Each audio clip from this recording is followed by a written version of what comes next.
Howdy there, folks. I'm Quinn of Snazzy Labs, and look, I know people say it's impossible to love both Android and iOS, but I really do love both platforms. They both have their strengths, and they both have their weaknesses, and today I want to address a big weakness on the Android platform, which is bloatware. Now, my Samsung Galaxy S6 Edge Plus came with 22 bloat applications. 22!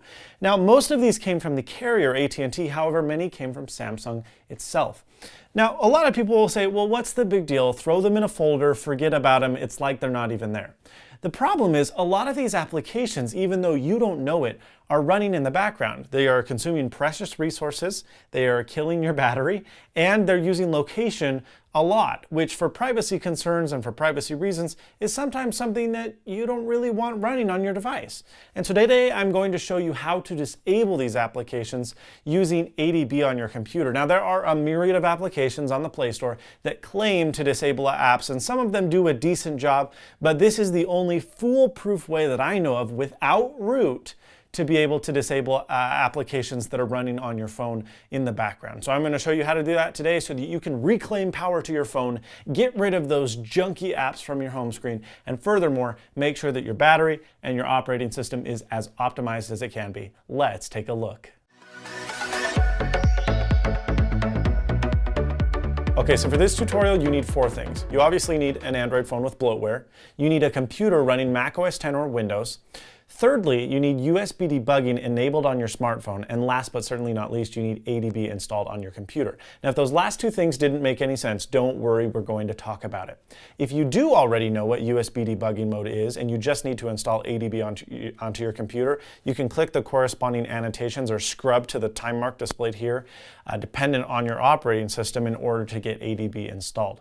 Now, if you have both USB debugging and ADB already installed on your computer, you're a pro. You can skip down here where we're going to talk about how to actually do and remove bloatware from your phone. Now, if you don't know what USB debugging mode is yet, let's talk about it. USB debugging simply allows your computer to make modifications to your phone.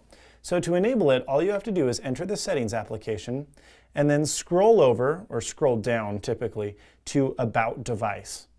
Now, once you've entered About Device, all you need to do is find the section that says Build Number, and you'll press Build Number several times until it says Developer Mode has been turned on. It may also say you are now a developer. You then need to go back to the previous menu and you'll see that Developer Options is now a new selection. So enter Developer Options, turn them on. You may have to accept an agreement, press OK, and then press USB Debugging. You'll then press OK. Now we're able to connect our phone to our computer. Okay, so now we're going to get the Android debug bridge running, and like I mentioned, this is the method by which we can access and make modifications to our phones from our computer. So it would make sense logically that you need to plug your phone in via USB to your computer, so if you haven't done so, do so now. You'll then need to download two little applications in the video description of this video. There's the Debloater app, which actually removes all the junk, which we'll get to later, and then there is a file called android.zip. Download that android.zip package, then open the Android folder, and inside you'll see that there's a little file called ADB. This is the actual Android debug bridge. Now, it doesn't run like a traditional application, so we're going to need to open Terminal. Now, you can do so by opening it through Spotlight, and/or you can find it in your Applications folder under the Utilities section. Once you open Terminal, you'll see that it's a very plain window, and all you have to do is take this little ADB file and drag it into the window. This will write out the path to the file, and yours may look different than mine. In fact, it will. As long as it has ADB at the end, though, you're good. So once you've done that, you need to type out the word devices. Not only will this start the Android debug bridge, but it will actually search for your phone that's plugged into your computer. Now, mine says device, but it's more than likely that yours will say unauthorized. That's because the bridge is running. Finally, it was running. It wasn't running before, but now it is, and it's asking permission to access your phone. So if you look at your phone screen right now, you'll see that it has this little pop-up, and you need to allow the connection to go through, and then you also need to remember the selection so that it will continue on in the future. Once you've done that, ADB is up and running, and we are ready to move to Unblocker. You can now skip to the time mark and/or the annotation in the top left-hand corner. Installing ADB for Windows users is very, very easy. ADB stands for Android Debug Bridge and is the method by which we can access and make modifications to our phone from our computer. So you'll need to download the ADB for Windows link that I've included in the video description. And once you download that, you'll need to run the executable file. you'll need to select yes, and then once it pops open, you'll see, do you want to install ADB and Fastboot? Type Y for yes, then yes for installing it system-wide. You'll see that it says install system-wide complete, and then you'll also want to install the drivers as well. You'll see that this window pops up, you select next, then finish, and then you're all done. That's all there is to it. Let's get down to debloating. Okay, so this last part is the same if you're on Mac or PC. It totally doesn't matter. All you need to do is open the debloater application with your phone plugged in, and everything will get set up. Now, I'm going to get an error that tells me that not all packages can be removed, and this is because I'm using a Samsung phone. So they can't be blocked in the sense that they can be completely disabled and removed. However, I can disable them for the most part and hide the packages from my home screen. Depending on your phone, you may be able to remove them completely or simply disable them. But in any case, it is an effective method. So what we're going to do is click Read Device Packages, and it is going to read literally every package that's installed on my phone. And these can be kind of divvied up into 3 separate categories. You have applications like Copy and Mint and Instagram. These are applications that I have installed from the Google Play Store. Now, there are other applications like Samsung, and if we scroll up a little, let's see, touch type, so that's a keyboard. But there's a couple different packages that are part, so here we go, Samsung accessories, Samsung, these are part of the operating system. They are crucial that they stay there. We cannot and we should not remove them. However, there are many, like the ones that end in ATT that come from my carrier, which are installed by AT&T, and I don't want those ones on my device. Those are the bloat apps that I want to get rid of. And the best way to determine what apps to get rid of and how to get rid of them is by opening your app launcher. So we'll see initially up here that AT&T Live is available on my home screen. Well, I don't want AT&T Live.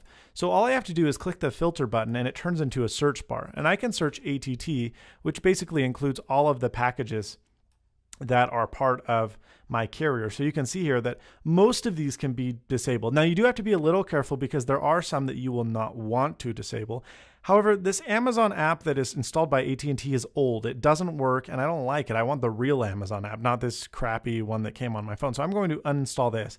And I can see it there on my home screen is one that I want to be able to disable. So I can also look at the other selections that we have here. Let's go to...